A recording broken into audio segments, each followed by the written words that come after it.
Hey guys, I'm Cheesette Cowan. Thank you for tuning into our information for the CEO of real estate. I'm excited to talk about this topic because it's a topic that's very near and dear to me. So I want to talk a little bit about personality-based business building and lead generation. When I started the team, I noticed that my real estate team, that is, I noticed that I was watching people kind of struggle to figure out how to build relationships with people.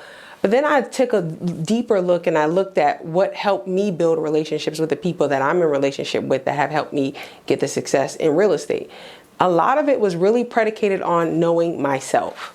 When I see a lot of real estate agents, especially those that are newer and even those that are looking to grow their business and take it to the next level, they tend to be in this space where it's like, what do I do? What do I do? What do I do? Who do I talk to? How do I make this work? Instead of being in a space where it's, who am I? What do I have to offer? What is my unique value proposition? And then I present that to the world. And that was something that I never struggled with as an agent. But when I see agents in that space, I thought, how can I create a tool to help them really prospect and build business and relationships based on who they are? So we started out with this tool on our team. One of the first things we did was we did Tony Robbins' DISC test. That's a great place to start to find out your personality type. If you know anything about that, it's a D, I, S, and C, right?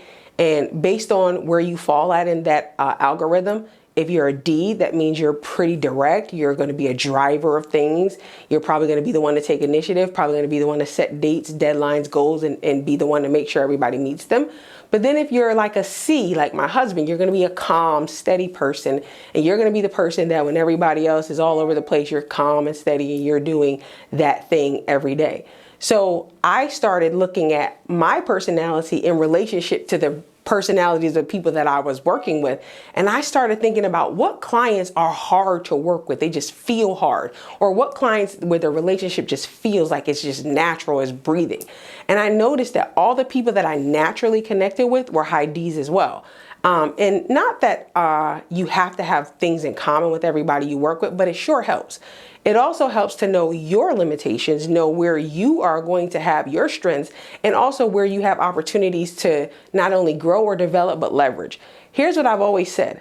If I am a 7 in an area and I put in 1,000 or 10,000 hours, they say it takes 10,000 hours to master a habit. If I put in 10,000 hours of training and I go to that thing, meaning let's say it's working with buyers and sellers, I put in 10,000 hours of training for working with buyers and sellers, I can probably go from being a 7 to being a 9. But now, if I'm a 1 in an area, if I put 10,000 hours of training, the best I'm probably going to be is a 4, which is still below average, which is still 40% to goal, right? If the goal is 100. And when you look at those statistics, I looked at it and said, okay, these are the areas where you're below average. Do you want to expend the time to work on those things?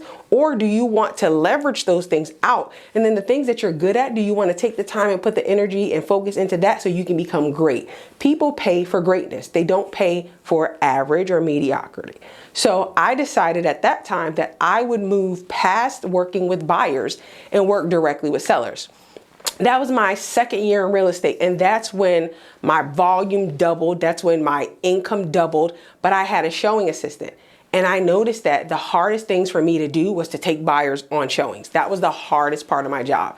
And it wasn't that I didn't like it. It was just I'm very direct. So when they would ask questions like, well, what do you think about this countertop? I'm like, who cares? Do you like the house overall?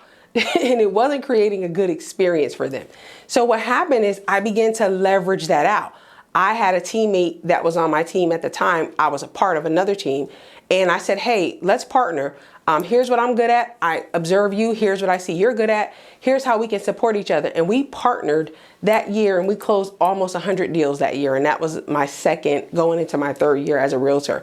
And the great part about that, what I learned from that, is that if we will take the time to really operate in our strengths, really find out who we are and what makes us tick, what are our communication styles, we can do one of two things. We can either leverage out things that are opportunities or what we would typically call weaknesses, or we can start to put systems in place so that our lack of ability in that area, so to speak, is covered by the system that we created. Real estate is all about relationships, and relationships are all about knowing yourself. If you struggle with relationships, you're going to struggle in real estate because real estate is a relationship driven business. Typically, that's why everybody thinks every realtor has to be an introvert, right? Because if you see realtors, they're great at building relationships. They go talk to everybody. They're at happy hour. They're, the realtor association and networking events. They're like everywhere. But there is a small subset of people that they're not into people, right? They're not going to be the person that's going to work the room at an event. And those people can still succeed in real estate if they understand that their business should be based on initially their personality. Now, you can't scale a personality-based business, but you can take a personality-based business, put systems around it, and use it to grow. And then when you start to grow, you can pull your personality out of it little by little and strictly run it with the systems that you created with your personality in mind. Part of the group coaching program that we're offering, and it's really not a coaching program per se, but it has a coaching component.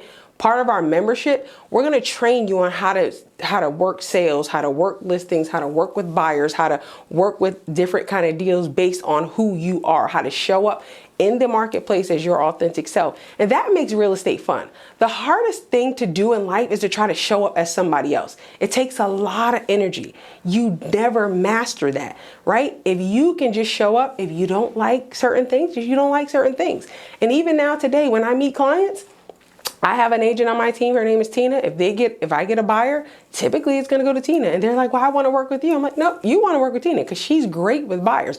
Now, sellers are my jam because sellers like numbers, money. Typically, they're going to be direct in that way. And we work well together.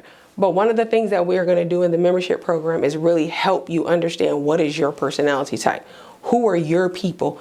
Real estate, really business entrepreneurship in general is about finding your people, right?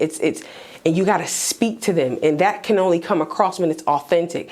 A lot of people are thinking like, what do I need to do? What do I need to say? How about just who are you and just speak the way you normally speak?